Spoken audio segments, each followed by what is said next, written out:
going to sit here and be completely honest with you. If you thought Raw tonight was boring, uninteresting, I need you guys to hit that like button as hard as you possibly can. This show tonight, let me tell you something about Raw tonight. There will be people on social media that will say Raw was an incredible show. I guarantee you that right now. There will be people on social media tonight, tomorrow, Wednesday, that will say Raw was an incredible fucking show. Really? Listen, everyone's entitled to their opinion, but at the same time, I couldn't care less about your opinion sometimes. Honestly. If you're going to sit there and legitimately tell me that Raw tonight was a good show, listen, it's your opinion, but at the same time, I can't take you serious. What was so incredible about Monday Night Raw tonight? I'll tell you 3 things that was good on this show tonight. Edge and Balor's opening segment, which made the Hell in a Cell match official for WrestleMania. Cody versus LA Knight was a good TV match tonight on Monday Night Raw. And Cody's post-match promo on Roman Reigns. In my honest opinion, that was Cody's best promo since he's been back in WWE. Outside of the promo that he cut on the Raw after WrestleMania last year, saying that he's going to win the World Championship. If there was a word to describe Monday Night Raw tonight, I'll give you 2. Boring and uninteresting whatsoever. It came to a point where I had NXT TakeOver New York on my TV. I had Monday Night Raw on my iPad.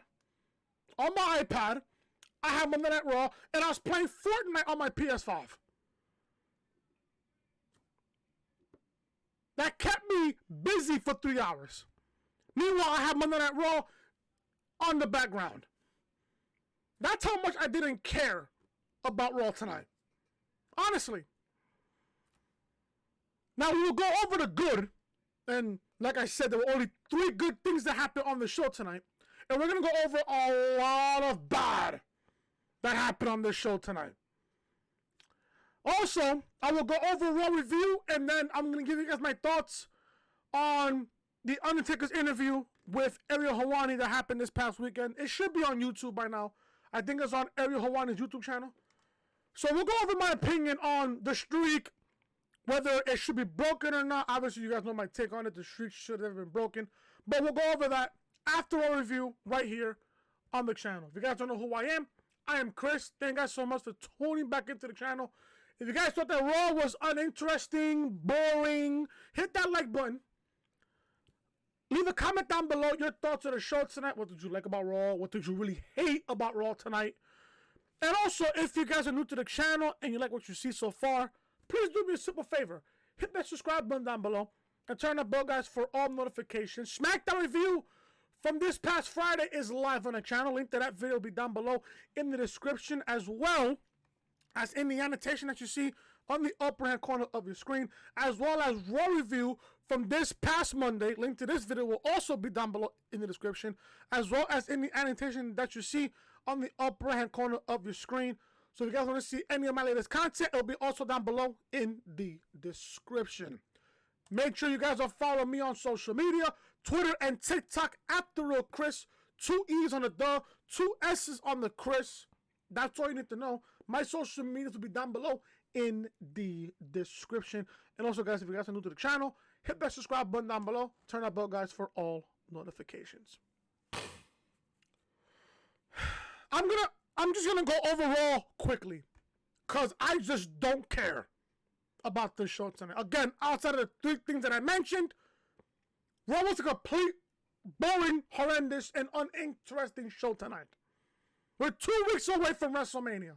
Well, just about 2 weeks from WrestleMania. Can we start amping up the WrestleMania builds? Seriously. Like, is Vince back in charge? That's the one hot topic I want to kick off this Raw review tonight. I want to know. Because Vince was on Raw last week, in Gorilla last week, he wanted to quote-unquote see John Cena when he was in Gorilla position last week on Raw. Is Vince back in charge? All of a sudden, Raw tonight just didn't feel right. Raw for the last couple of weeks hasn't been feeling right. I asked the question, is Vince back in charge? That's the one question I want to ask. I'm starting to sit there and feel like he is. And after the shit that happened on Raw tonight, you can't sit there and get mad at me for saying, oh, I think Vince is in charge. At some point,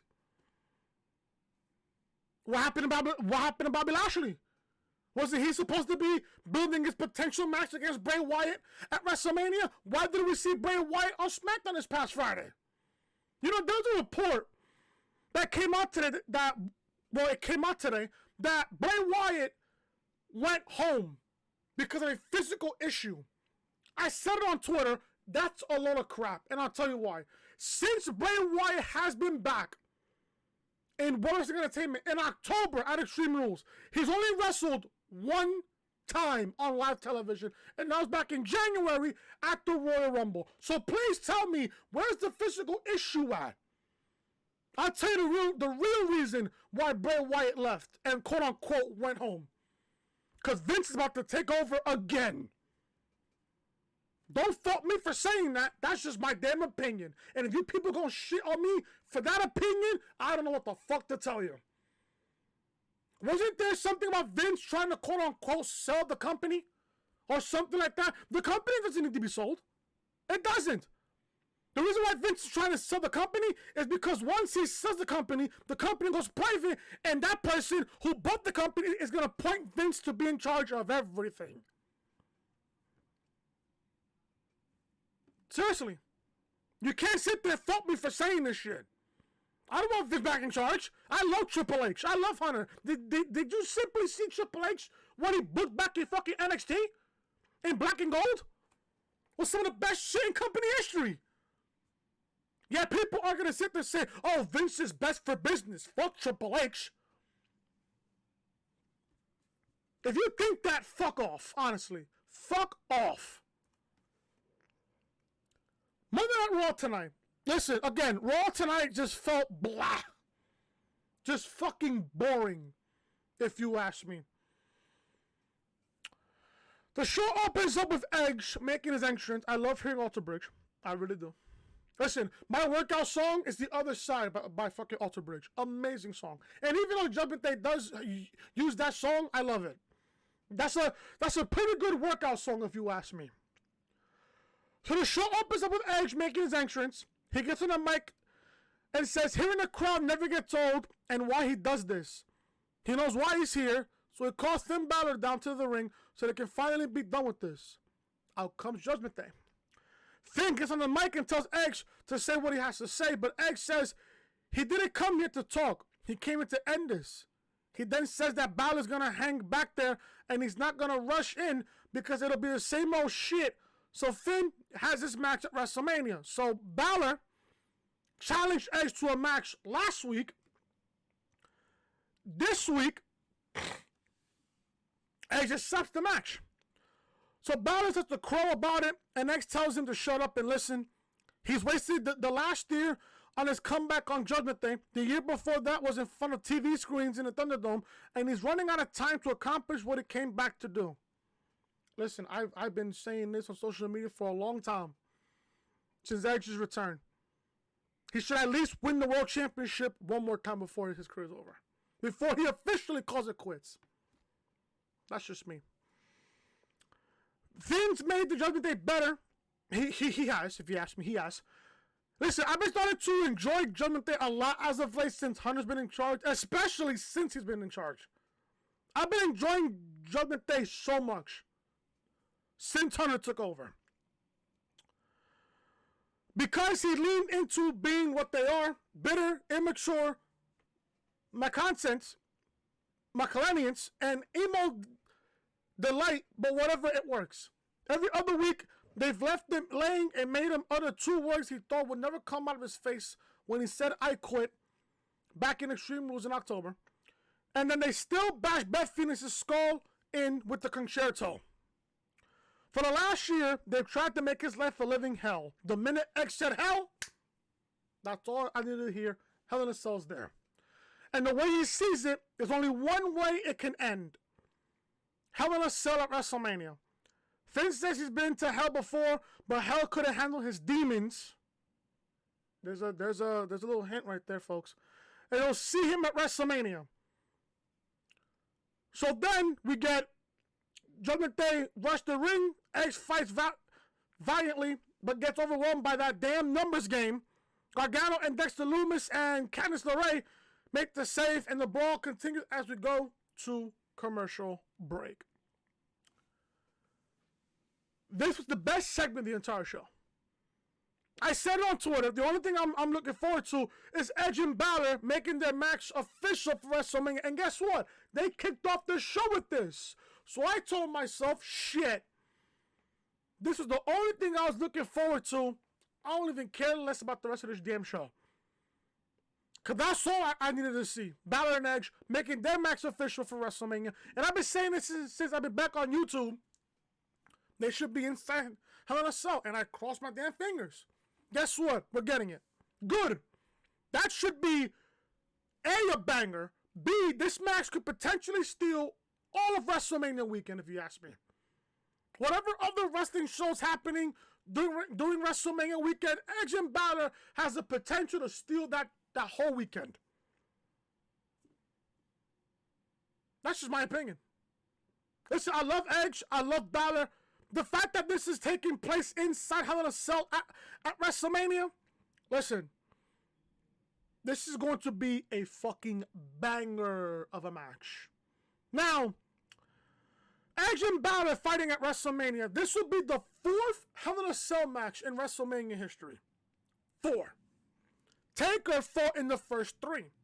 Taker fought against Big Boss Man back at WrestleMania 15 when the streak was intact. Taker fought Triple H with Shawn Michaels as the guest referee at WrestleMania 28 inside Hell in a Cell, end of an era. In my honest opinion, one of the greatest WrestleMania matches of all time. Then Taker fought Shane at WrestleMania 32 inside Hell in a Cell, which was the 3rd one. That was in 2016 at WrestleMania 32. And now we're getting Edge and Balor for the 4th Hell in a Cell match in WrestleMania history. Who wins here? If you was to ask me who wins this match, it's a toss-up. It's a toss-up between Edge and Balor, and I'll tell you why. Edge, I mean, if you really think about it, does Edge really need a victory over Balor at WrestleMania? No. Balor needs the victory. Balor's full time. Edge even said it on his promo tonight that he's running out of time. We don't know how much time Edge has left of his career. We don't know how much time he has left. He wants to accomplish what he came back to accomplish, and that's possibly, what, winning the World Championship? I would love to see Edge win the World Championship before he retires, before he calls it quits, before he calls it a career. Not another doctor that told Edge to retire. If Edge is going to end his career on his terms, he wants to win a World Championship before he retires. Hell, Edge, in his first retirement, before his first retirement, he retired as the World Heavyweight Champion. Who's to say that Edge can retire as Universal Champion, or Edge can retire as the WWE Champion? Who knows? Who knows how much time Edge has left in his career? Who knows? Who knows? But Edge and Balor at WrestleMania, I'm excited for this match. This match should be a fucking banger of a match at SoFi Stadium. If you was to ask me what night it can take place, you can do it night 2. Because alone you have Cody and Roman at WrestleMania. You want to stack up night 2.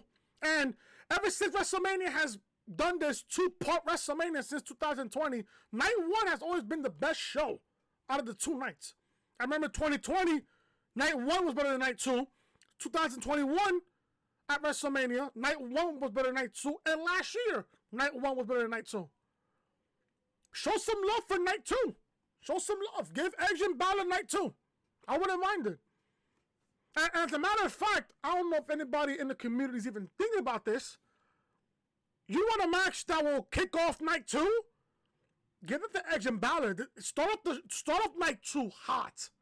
with Edge and Balor inside Hell in a Cell. Kick that match off with Edge and Balor. I would fucking love that. Let me tell you, get that match night 2. Have it kick off night 2. Should be a banger of a match. Then we get Dexter Lumis and Johnny Gragano versus Damien Priest and Dominik Mysterio of Judgment Day. The match was fine. Listen, it was a good TV match for what it was. Judgment Day wins here by pinfall with the South of Heaven from Damien Priest to Dexter Lumis. The match was good for what it was. Don't get me wrong. I love all 4 men here. They have great chemistry together. Don't get me wrong. Sure. But if you thought for 1 second that Judgment Day was going to lose at WrestleMania, no. They weren't going to lose. So there you go. Judgment Day picks up the victory over Gargano and Dexter Lumis. We get footage of Chad Gable interrupting an interview with The Miz to ask if he knows where Otis is. Miz tells him to post flyers, and he runs up to do something. The Miz brushes off the idea of having a co-host. I don't think so, no. The camera pans over to Damage Control, beating Trish Stratus up and smashing her face into a road case. Then we see Omos making his entrance before we go to commercial break. Back for commercial break, we get Omos versus Montel. We get Omos and MVP in the ring. This is the part of the show where I literally turned on TakeOver New York.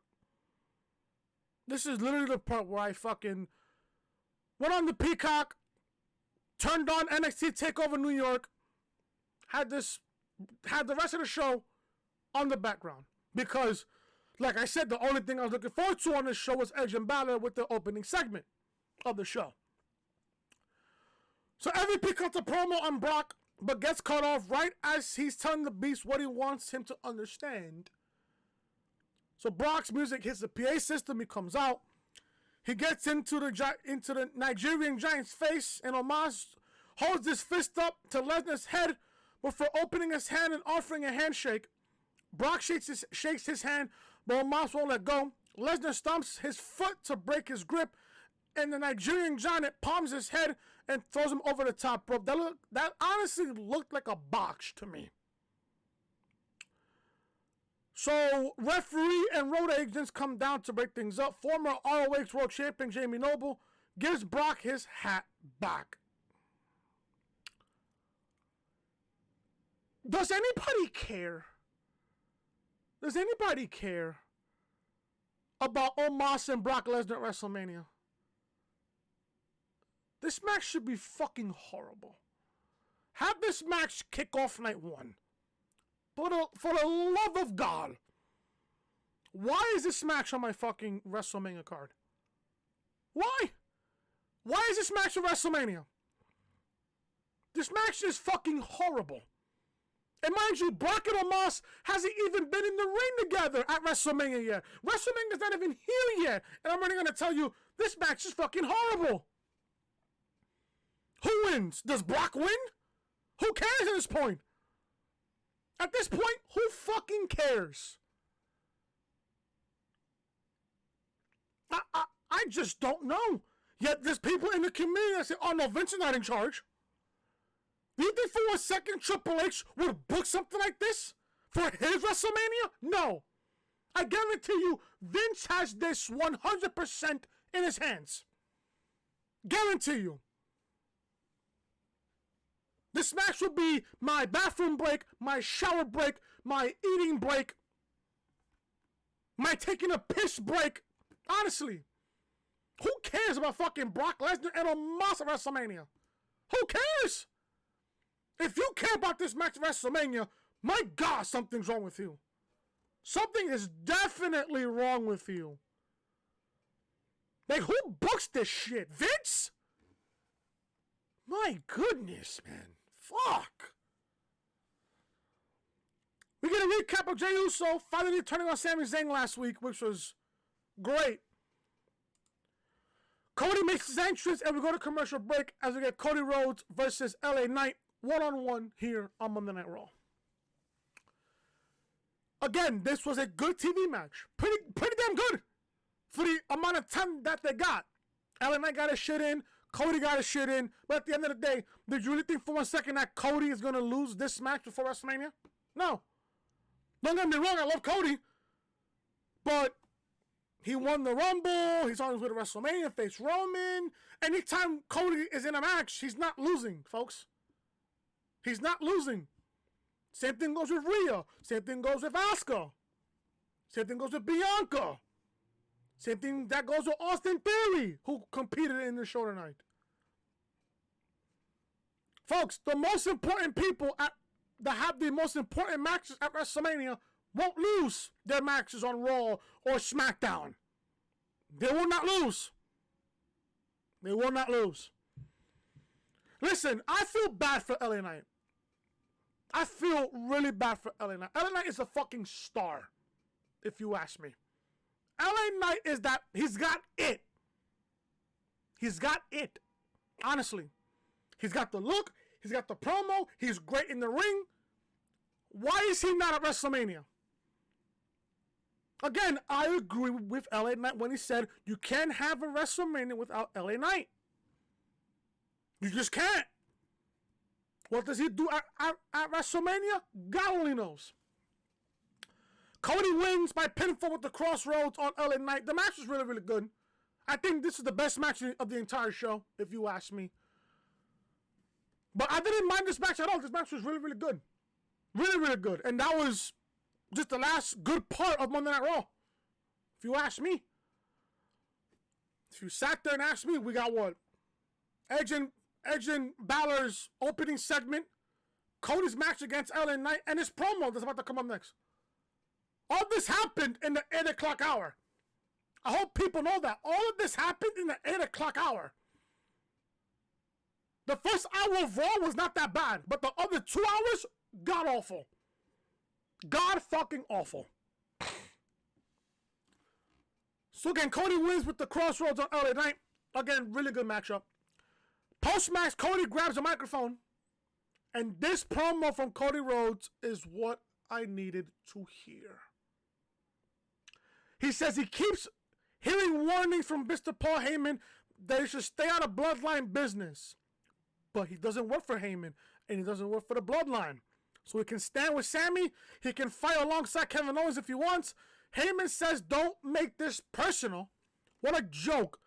It's been personal since he debuted at 21 in front of these same cameramen. It's personal when he holds back tears every week. It's personal when you wear a tailored suit as a protective coat of armor, not because he thinks he's somebody, but because he wants to be somebody. Paul wants him to acknowledge Roman Reigns. He acknowledges him, but he wants Roman to acknowledge him. He's been undefeated since he came back, and he grew up thinking he was a prince in this industry, but he's got no crown, no master sword. And on April 2nd, when the sun goes down on Hollywood, it goes down on Roman's generational run.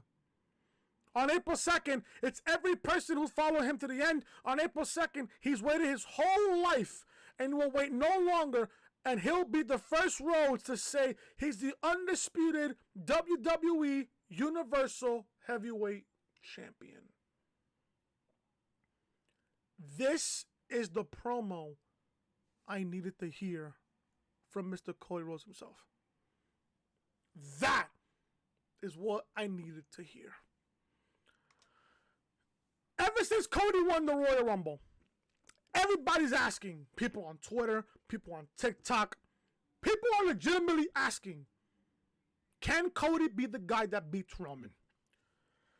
Ever since they started building this match for WrestleMania, we've seen the back and forth from Cody and Roman on SmackDown just a couple of weeks ago.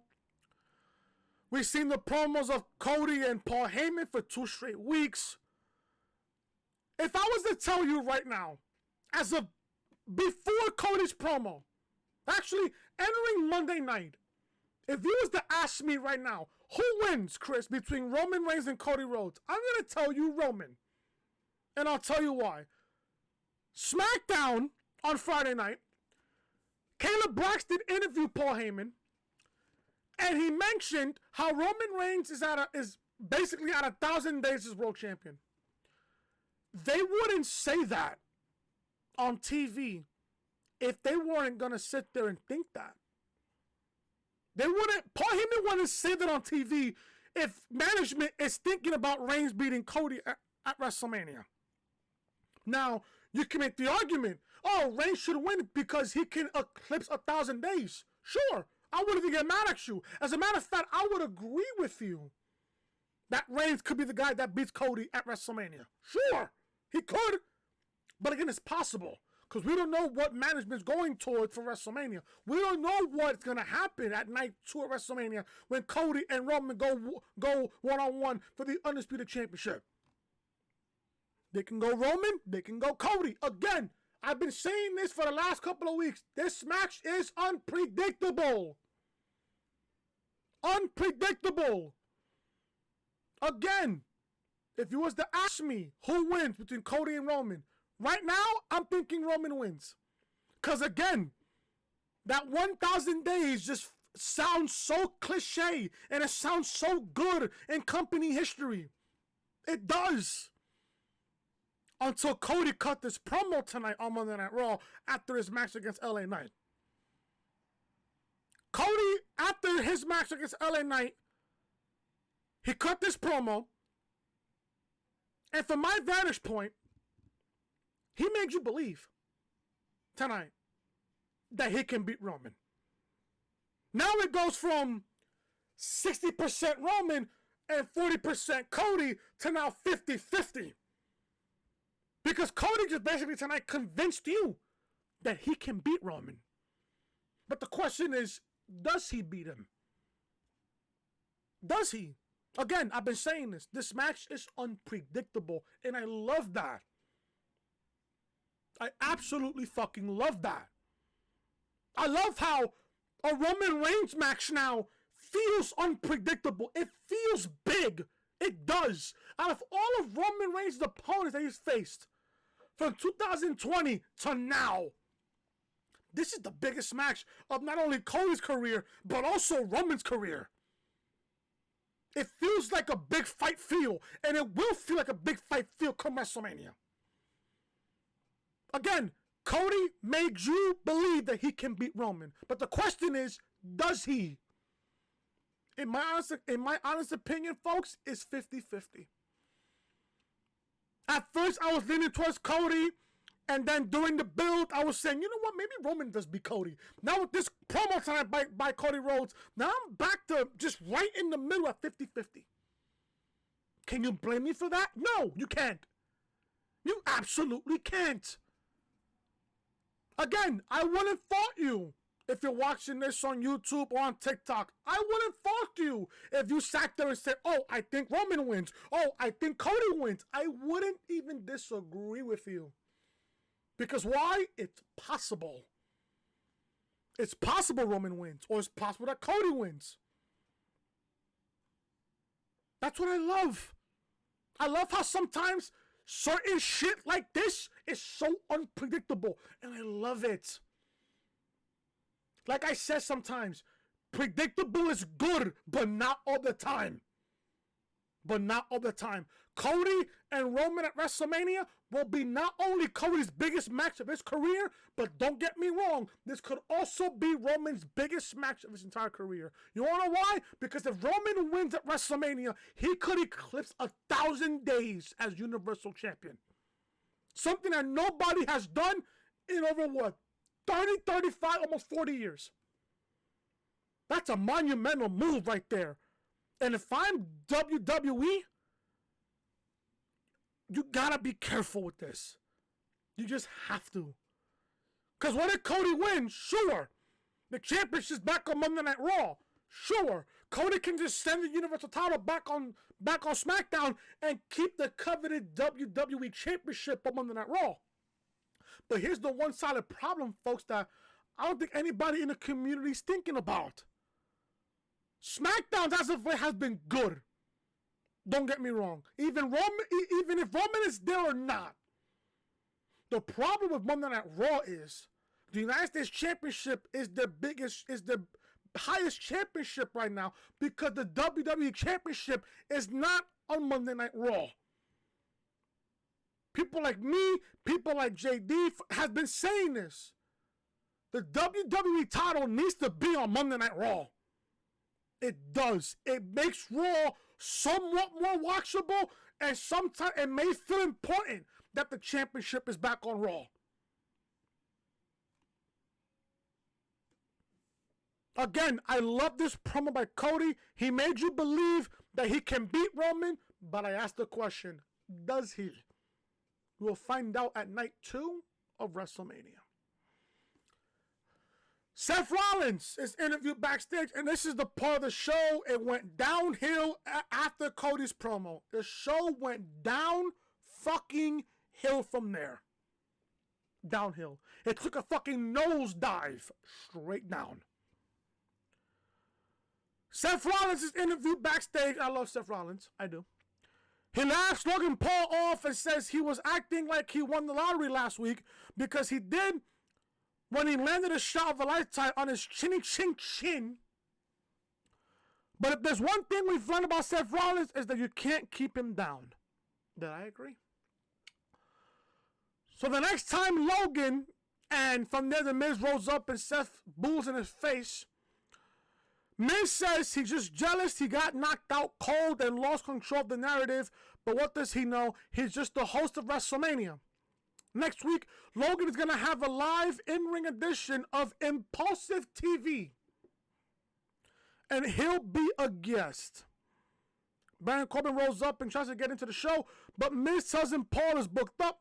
So Baron shifts gears and asks to be the co-host. Miz says he has a lot of pull, but he doesn't have that kind of pull. Corbin tries to offer Rollins boxing lessons and get ready for WrestleMania, but Seth says if he's being honest, he'd rather take lessons from his baby daughter. Corbin loses it and says he's trying everything, and Seth is lucky he doesn't have a match tonight because he'll knock him out faster than Logan did. Rollins says he's in a fighting mood and he'll see him out there tonight. Miz tells Corbin that if he handles Seth, he'll put a good word in with Logan Paul for him, and we go to commercial break. So we're getting Rollins and Corbin on Raw tonight. Guess who wins that matchup, folks? Just guess who. Just take a random guess who won that match. Bronson Reed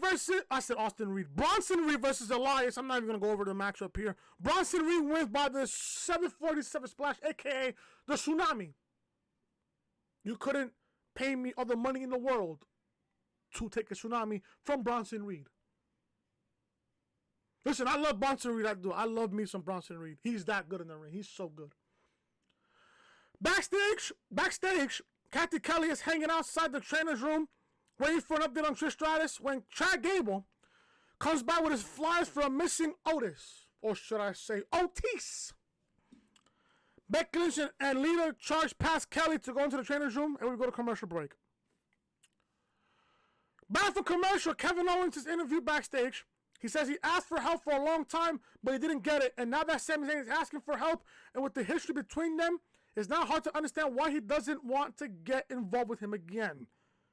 He heard what Cody Rhodes said earlier, that if he wants to help Sami, that's his problem, but he does not want Cody's help tonight.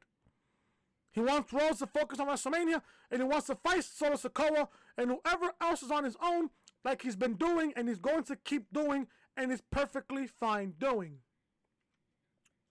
We'll talk about Solo and KO in just a minute. We get a recap of John Cena's return on Raw last week. We get footage from earlier today of the Street Profits confronting Austin Theory backstage. And Austin trying to sow discontent between them by asking which one is tougher and telling Montez Ford that he's a choke artist. So Austin Theory challenged Angelo Dawkins to a match on Monday Night Raw. So Austin Theory makes his entrance. We go to commercial break. We get a match between Angelo Dawkins and Austin Theory. Folks, it's just pretty easy who won this match here. Austin Theory is the U.S. champion. Champion shouldn't be losing on TV. So by default, Austin Theory won the match with the A-Town down on Angelo Dawkins. And I said it to myself, I guarantee you, he's facing Montez Ford on Raw next week in St. Louis. Post-match, Theory locks Dawkins in with the STF to send a message to John Cena, but he bails and runs away when Montez Ford runs down to make the save. He does the "you can't see me" taunt on the ramp to boot. Then we go to commercial break. Listen, the match between Austin Theory and Angelo Dawkins, it wasn't that bad. It was okay. It was meh for what it was. I mean, at the end of the day, you know that Theory's not losing at all until WrestleMania. And by the way, I have Theory beating Cena at WrestleMania for the U.S. title. Back from commercial, Paul Heyman is interviewed backstage. He says the bloodline has a problem, and that problem's name is Kevin Owens. Tonight, they'll demonstrate how they solve problems, and Solo Sikoa will solve them. Cody Rhodes has a problem too. He's mistaken the fact that the truth will set him free with the fact that the truth will imprison his mind into making stupid mistakes, like by making it personal to Roman Reigns. Of course, it's personal to Cody. That's what makes him a compelling challenger for the main event of WrestleMania. But to make this personal to Roman by mocking him and simultaneously acknowledging him as a tribal chief on television, what a schmuck. You want to acknowledge Roman Reigns next week on Raw, Roman will be there, and in that moment, Cody will make the biggest decision of his life. Either he's a challenger or a problem, because he assures him he's a problem that Reigns would love to personally solve. Listen, I love Paul Heyman. I said this on SmackDown on Friday. When Paul Heyman has a microphone, you shut the fuck up, you sit down, and you listen to the man speak. Roman will be on SmackDown next week. Should be interesting. But I gotta ask this question about Kevin Owens and Solo Sikoa. We got this match last week to kick off Monday Night Raw. Tonight, Kevin Owens and Solo Sikoa main evented Raw. I asked the question, is Vince in charge? Is Vince in charge? Because ever since Triple H took over, right? We haven't been getting the same two people wrestling every single week. Kevin Owens and Solo Sikoa fought last week to kick off on that Raw. That match ended in a disqualification. Tonight, we get the exact same match with Kevin Owens and Solo Sikoa, but this time we got it in a street fight. Why are we seeing the same two people wrestle in back-to-back weeks? I know for a fact, since Triple H took over, he's never done that.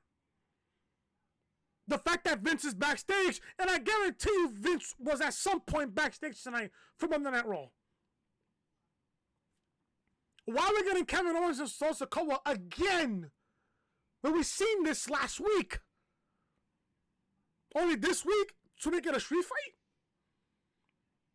From what I recall, ever since Triple H took over, he's never made the same two people wrestle back-to-back weeks. Kind of bizarre to me. But yet, there'll be people in the community, oh, Vince is not in charge. Vince is not in charge. Like, you guys are crazy for thinking that. Nope, you can't call me crazy at all for thinking that. You can't. We get a video package of Rey Mysterio being announced as the first inductee in this year's Hall of Fame class. Very well deserved on Rey's part. We're informed that Ric Flair, will be on the bump this Wednesday to announce the next inductee in the class of 2023. I'm going to sit here and guess it could be Batista.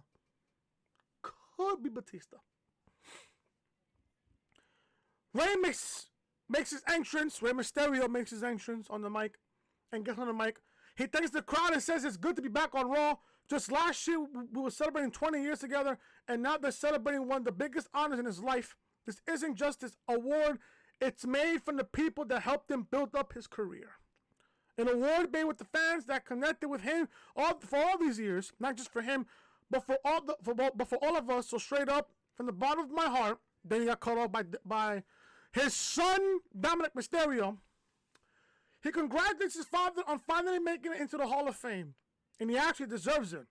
He puts his entire life into the business, and he hopes it was worth it, because he earned that honor at Dom's expense. He gets in the ring as he continues saying Rey put his entire life in his business, choosing these strangers over his kids. Man, is Dominik a fucking great heel? How does that feel? Is that an honor knowing he went all those nights without a father? 8th grade promotion, he told Dom that if he got good grades, he'd take him out.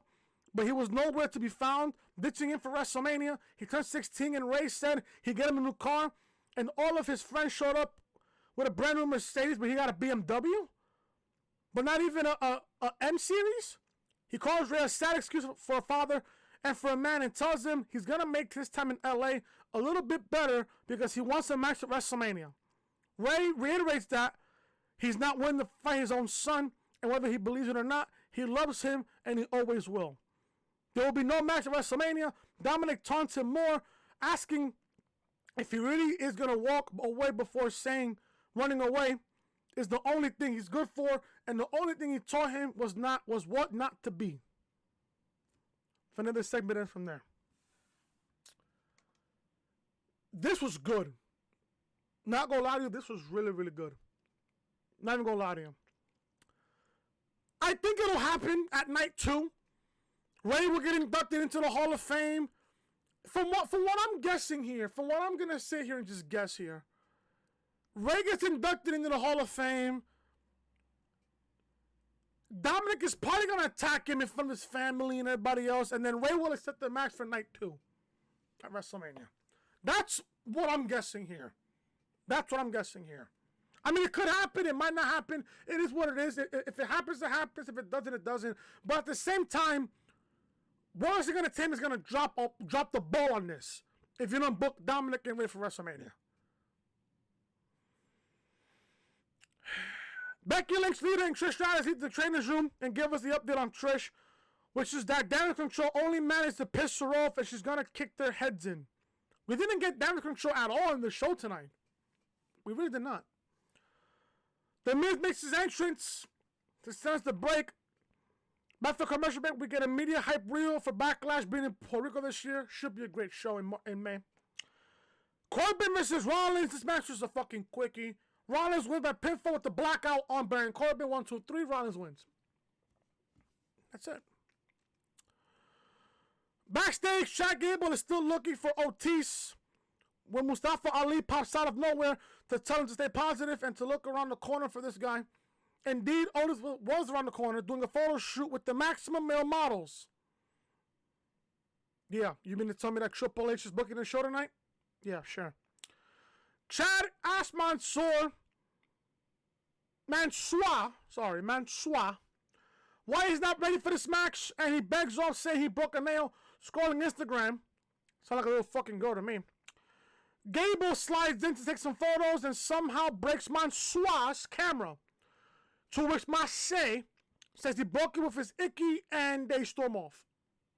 With his ick, not icky, ick. And they storm off. Gable wants to get their workout session in, and Otis is game, but Maxine Dupree calls his name. He apologizes and runs off after them. Listen, Maxine Dupree is a very, very, very lovely woman, so I don't blame Otis to her. Bianca Belair makes her entrance. We go to commercial break. We get Bianca versus Chelsea Green again. Bianca's in a very important match at WrestleMania, so by default, Bianca's going to win this match. Bianca wins this match with the KOD. Post-match, Chelsea Green tries to attack, but Asuka comes down and helps Bianca deal with her. Asuka picks up the belt and dances with it, refusing to hand it over and laughing uproariously. Teeth coated with the mist. She lays the title at Belair's feet and keeps laughing. I'm starting to low-key not care for this match a little bit. What's going on here? And I said it on Twitter, I guarantee you, if Vince is really in charge, we will get Bianca and Asuka against Chelsea Green and Carmella for Raw next week. And that's exactly what the fuck we got. We will go over the upcoming Raw show for next week. We'll go over the thing for Raw for next week. We are getting Roman Reigns on Raw next week, of course. We're getting Bianca and Asuka versus Chelsea Green and Carmella next week, which I printed on Twitter. We're getting Montez Ford versus Austin Theory next week on Raw. And Logan Paul hosts Impulsive next week on Raw from St. Louis, Missouri. So that is the rundown for Raw next week in St. Louis. Man event time, thank fucking Christ. We get Kevin Owens versus Solo Sikoa in a street fight. Obviously, you're not going to fucking have Solo lose against Kevin Owens. And, you know, this is technically a no DQ match. So, by default, you're going to have Solo beat KO here. You want to keep Solo strong. I will go over the ending of the match here. So, Kevin is dumping Sikoa into the crowd, brawling out there, up on stage, smashing Solo into the LED boards. They go back to Gorilla, and the Usos appear with a super kick party. Dragging Owens back towards the ring, throwing him inside, the Bloodline whole court. Another super kick party, number 2 to Kevin Owens. Solo draws him up, does the someone spike to Kevin Owens. Solo pins Kevin Owens for the 1, 2, 3. Solo wins a street fight, and the Bloodline stand tall as the show goes off the air. Listen, I just said this, man. They're not gonna beat Solo Sikoa. They're honestly gonna build up Solo. Because he's gonna have a monster year this year in 2023. He is gonna have a monster year. So in my honest opinion, they're gonna keep battling with Solo. They're gonna fucking keep him winning matches and everything else. At the end of the day, Solo really does look good. And at the same time, the longer they hold out with Kevin Owens and Sami Zayn not teaming up, how is this going to work for WrestleMania? People got to let me know about that. Let me know. How are they going to book Kevin and Sami to team up with just, 2 weeks to WrestleMania? If they don't do this on Friday on SmackDown, let me tell you something. If they don't do this actually on Raw next week, I don't want to see the match. I really don't. Because you got to build it. You gotta build it and build it and build it. Outside of that, Raw was just fucking horrible. Outside of the 3 things that I mentioned. And also, I gotta add a Paul Heyman segment as well. Outside of that, outside of the opening segment, Cody and LA Knight, Cody's promo, and Paul Heyman's backstage segment. That was it. Raw was completely fucking horrible if you asked me.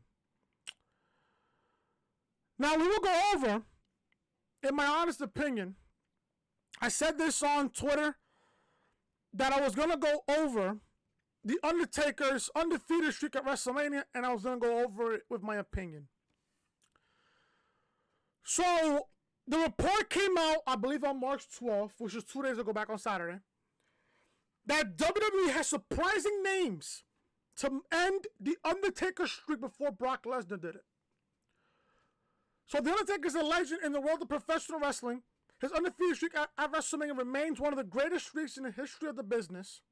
He gave more than 3 decades of his life to the business, and the Undertaker's contributions will never be forgotten.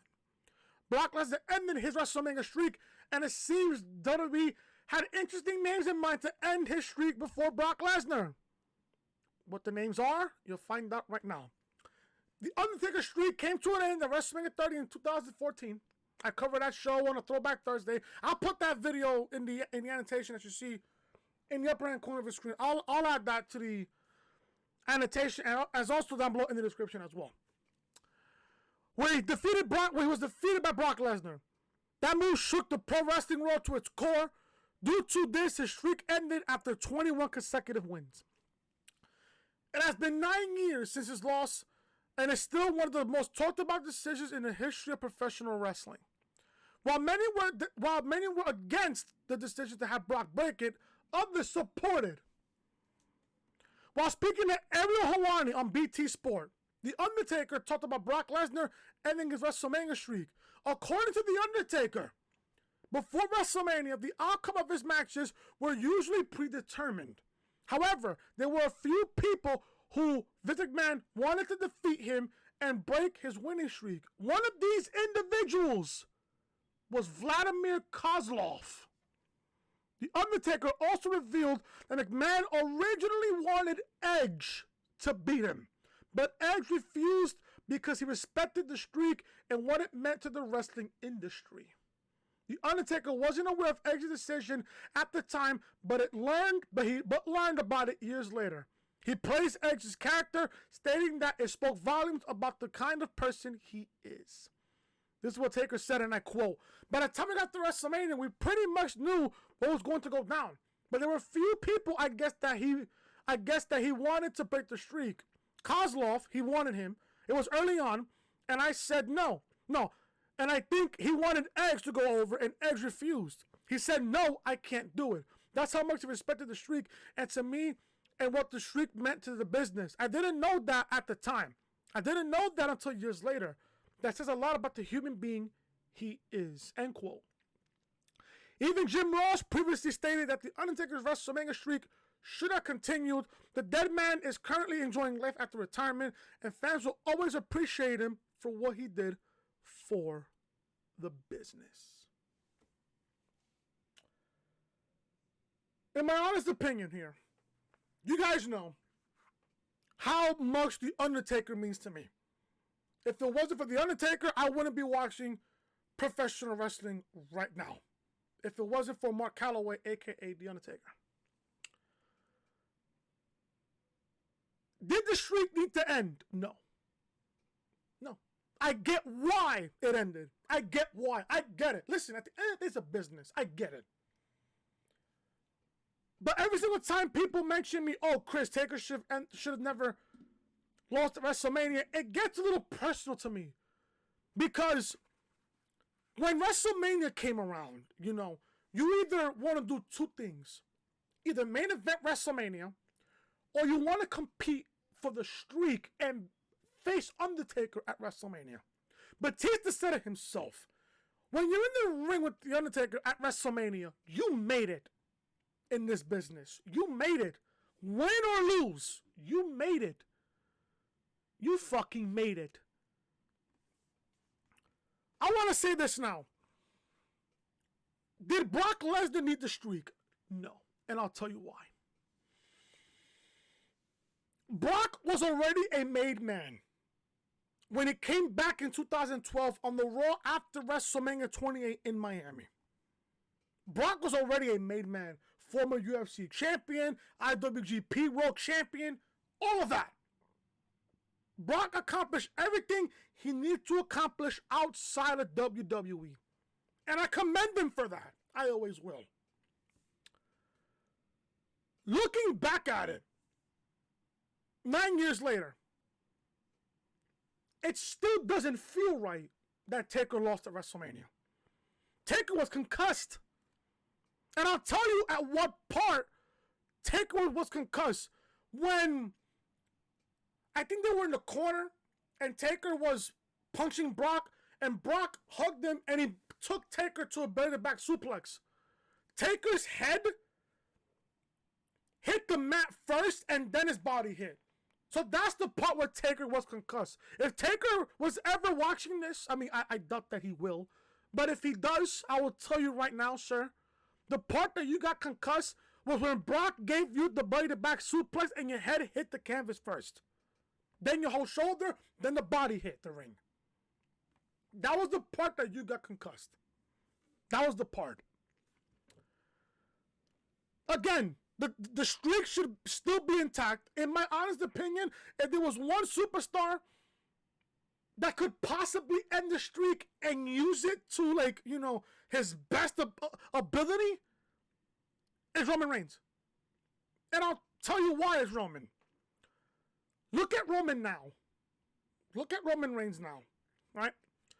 Let's say Taker beat Brock at WrestleMania 30. Let's say he beat him, right? Taker's 22-0. He goes to WrestleMania 31. He's 23-0. He goes to WrestleMania 32. He's what? 23-0? Yeah, it would have been 22 to Brock, 23 with what? Wait, 22. Wait, he was 21-0 coming into WrestleMania against Brock. He beats Brock, he's 22. He beats Wyatt the next year, 23. Then he beats Shane, would have been 24. So going into this match against Roman, he would have been 24-0 at WrestleMania. What if Roman was the guy that beat the streak of The Undertaker? What if Roman was the guy that beat the streak? And we look at Reigns now. He would have been felt even more in God mode if he beat the streak at WrestleMania 33 in Orlando. That would have been Taker's last match. In my honest opinion, Taker's last match should have been against Roman. If they were deciding to end the streak, it should have been with Roman. 100% with Roman.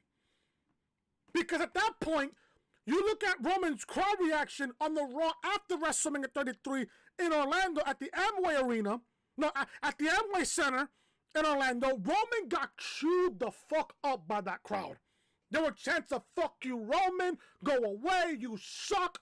At that point, you would have forced to turn Reigns heel at that point. Reigns would have been felt even more special. Because he's the guy that did something that no other superstar has ever done. And that's break the streak of The Undertaker. Again, in my opinion, Taker should have stood undefeated. But if there was one specific guy to end the streak, it would have been Roman. It would have been Reigns. Honestly. Wyatt? No, because they ended up firing Wyatt. Punk? You can't do Punk either. Because they ended up firing Punk months later. After his 29 match against fucking Taker. They fired Punk after that, what, the Rumble in 2014? Yeah. So you couldn't do Punk. Wyatt got fired like what, last year, 2 years ago got fired? How would it look if they fired Wyatt when Wyatt broke the streak? How would it look if they fired Punk when Punk got the streak? Listen, Taker's my all-time favorite. I love Undertaker. And again, if it wasn't for him, I wouldn't be watching professional wrestling right now. He's meant so much to me. And, you know, if I was to see him face to face, I would honestly give him a big hug and shake his hand. And tell him thank you. Thank you for putting me on to professional wrestling. I remember my first match watching you was when you fought Big Daddy Cool Diesel at WrestleMania 12 at the Arrowhead Pond in Anaheim, California for WrestleMania 12. That was the first match that I saw Taker. And the entrance, you know, the whole gimmick, his ring attire and everything else really gave me, you know, wow. This guy's something. This guy's fucking huge. Holy shit. But that is my opinion. I don't think the streak should have never been broken, in my honest opinion. And you know, I stand by that 9 years later. I stand by that all this time 9 years later. Streak should have never been broken, but if there was one specific guy to end the streak, it should have been Roman Reigns, in my honest opinion. It should have been Reigns. If there was one guy to end the streak, you give it to Roman. And Taker even said it when he had the interview with Stone Cold Steve Austin at the Broken Skull Sessions. Not the first part, but the second part. He even said it. If I had a guy to give the streak to, it would have been good on Roman. Because now, look at Reigns now. He's in God mode. Reigns would have been more important of a superstar. Yeah, Roman is great now. But he would have been at a higher level if he broke the streak. And on top of that, look at Reigns' whole title reign over 900 days. Can you imagine Reigns having the undefeated streak of Taker at WrestleMania and have this once in a lifetime, once in a generation run as world champion? Reigns would have been one of the all-time greats, if you ask me. But that is it, guys, for the video. Hope you guys enjoyed. Hope you guys enjoyed Raw review also. Hope you guys enjoyed my opinion on Taker and how we opened up for WrestleMania in a streak. Hope you guys enjoyed. If you guys did, leave a thumbs up. Leave a comment down below your thoughts on Raw tonight. And also, here's a question. Do you think the streak should have ended or not? Do you think the streak would have continued? Do you want the streak to continue or not? Sound off in the comment section down below. And if you're new to the channel, hit that subscribe button down below. Turn that bell, guys, for all notifications. SmackDown review is live on the channel right now, as well as Raw review. Link to both of these videos will be down below in the annotation that you see on the upper right corner of the screen, as well as down below in the description of this very video. Make sure you guys follow me on social media, Twitter and TikTok at The Real Chris. 2 E's on the 2 S's on the Chris. It'll be down below in the description. And if you guys are new to the channel, hit that subscribe button down below. Turn that bell, guys, for all notifications. I'll see you guys on Friday for SmackDown. Till then, guys, leave a like, comment, subscribe, share the video all over social media. I will see you guys on Friday for SmackDown in Kansas City. Until then, guys, I'm Chris. Have a blessed night. Talk to you guys later.